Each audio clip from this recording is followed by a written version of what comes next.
Greetings to you all, gamers and strategists, and welcome back to our channel. A well-made 4X game should be fun and challenging for a wide variety of playstyles.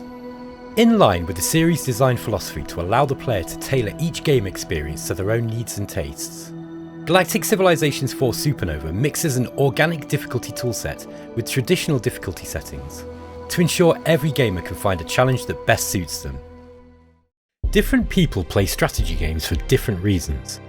Some like a more difficult challenge with lots of pressure from their AI or human opponents, while others are after a more laid back and relaxing experience without difficult strategic or tactical puzzles to solve, instead just enjoying the drama and emergent stories that unfold during the course of their campaign. Most are likely somewhere in between these two opposites, and so game difficulty is a crucial component to a satisfying 4X experience. You'll likely be familiar with traditional difficulty modes in video games, in some variation of easy, medium, hard, with those settings applying various bonuses or malices to the protagonists and allowing the player to set the game's general level of challenge. Galactic Civilizations includes this kind of difficulty scaling, but difficulty is not the only consideration in choosing the experience you'll get from your gaming session. Some players love the explore side of the game best, many enjoy building great industrial and economic empires, while others love nothing more than leaping right into the thick of the fighting as quickly as possible to crush their enemies in a decisive battle. Galactic Civilizations IV Supernova is designed around the principle of organic difficulty, which means no hard-coded difficulty settings, instead providing varied game mechanics that allow the player to find and develop their own playstyle, often with many different possible routes through the game. Some combinations of routes and playstyles will likely be unbalanced, which allows the player to pick easier or more difficult gaming experiences to their taste. To top it off, we've added a set of classic settings to further scale the abilities of the AI. Traditional difficulty settings are set by the player at the start of the game, usually scaling the frequency and challenge of the game elements faced, and can either be a singular setting or split across multiple fields. Crucially, difficulty is static and does not adjust in reaction to the player's performance. In Galactic Civilizations IV Supernova, we've blended both these principles to give you the ability to play the way you want to play. Let's take a quick look at the various game elements that set the tone and challenge for a campaign of Galactic Civilizations IV Supernova, and then we'll put it all together and look at a few examples. The first choice will be to pick your civilization. Whether you pick one of our many varied core factions, or a custom-made civilization using the Alien GPT system, the various civilization abilities and traits, biology, cultural focus, and even the starting system they find their homeworld located in all inform the kind of game you're in for. You can adjust civilization traits before the game starts, just in case you want to mix things up a bit and conquer the galaxy with a brutal Terran alliance or a persuasive cosmic contaminant. Now look at this guy. He's scrubbed himself up to become a little radioactive master of the tea ceremony with impeccable social etiquette and can spot a potential diplomatic faux pas at 60 yards. In the game's settings screen, you can apply the traditional galaxy difficulty settings to give yourself or the AI a bit of a boost, but it's recommended to do this after every other setting, as it's best used to balance out map generation and AI selection choices.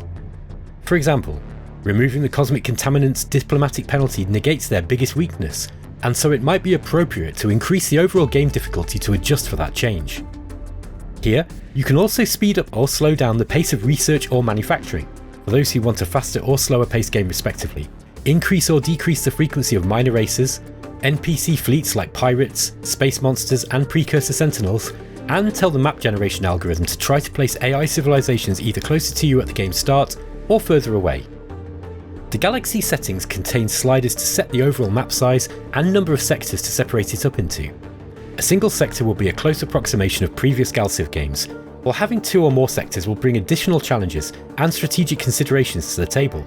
Paired with the civilization proximity, star frequency, habitable planet setting and the number of AI players, the galaxy size and number of sectors slider will determine just how many AI civilizations you'll have near to you, and roughly how close they'll be.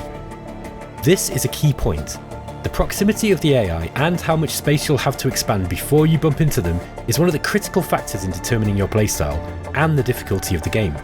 More on this shortly. Before we leave this screen, we can change the frequency of the strategic resources and the number of extreme planets that will generate, as playing with these settings will have an effect on the pacing of the colonisation phase of the game, and on how many of the most advanced improvements and ship components that will be in play later on too.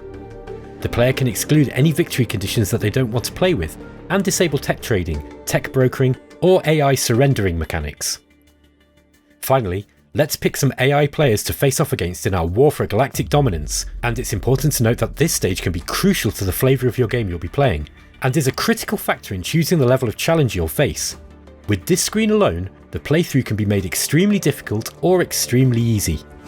If you're a player that likes to be embroiled in endless warfare, but you only pick civilizations that are averse to conflict, you might end up disappointed at the lack of action. Conversely, those same civilization picks could be very fun for those who prefer to base their game around empire building, trade and research.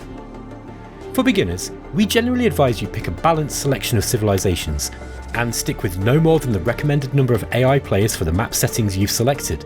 This will ensure you meet your neighbours fairly quickly, and engage with the diplomatic side of the game faster.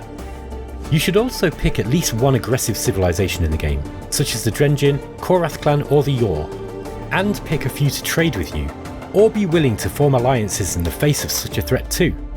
Be advised that the AI will try to win, and eventually if the player's position begins to look too strong, even the most peace-loving civilizations will eventually make bolder moves to try to secure their own podium position, whether through aggressively spreading their influence to your borders, or sending fleets to invade your worlds.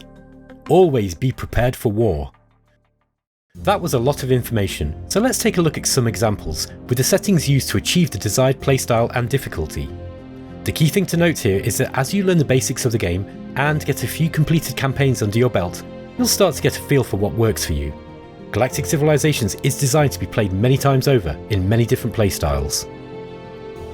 Firstly, let's give ourselves plenty of space to expand at the start of the game, for those players that love the explore phase of a 4X, and the subsequent expand and exploit gameplay that follows. The most important choices for this playstyle are to reduce the number of AI civilizations to about half of the recommended number, and to play with at least 2 sectors on a medium map, or bigger. Here, we can see that the Baratak Grove have luckily spawned in a large sector with no rivals nearby, plenty of planets to develop into core worlds, many potential colonies, lots of asteroids, and enough strategic resources to create a very well developed empire. There's a lot of fun to be had in hothousing your citizens' growth, and watching your thriving civilization go on to become the jewel of the galaxy and the envy of all your rivals. Once you're ready, head through those subspace gates to bring the gifts of the Grove to your distant neighbours. Whether you arrive as the pansies of peace, or as an overpowering dose of murder garlic, is entirely up to you. One of the consequences of this kind of play is that if you're really good at empire management, you may well end up with a territory so big that you'll end up snowballing in power, particularly if the AI hasn't had a similarly fortuitous position at the start of the game. While some players may enjoy the relaxed challenge this kind of campaign will present, others might want more pressure. If so, setting the game difficulty to a high level will give the AI some boosts to its movement range and economic output, which can help it compete with an expert min-maxing human player. Now, let's try a game with a lot more early pressure, simply setting the map to slightly more than the recommended number of AI civilizations and setting them to be close in the civilization proximity settings.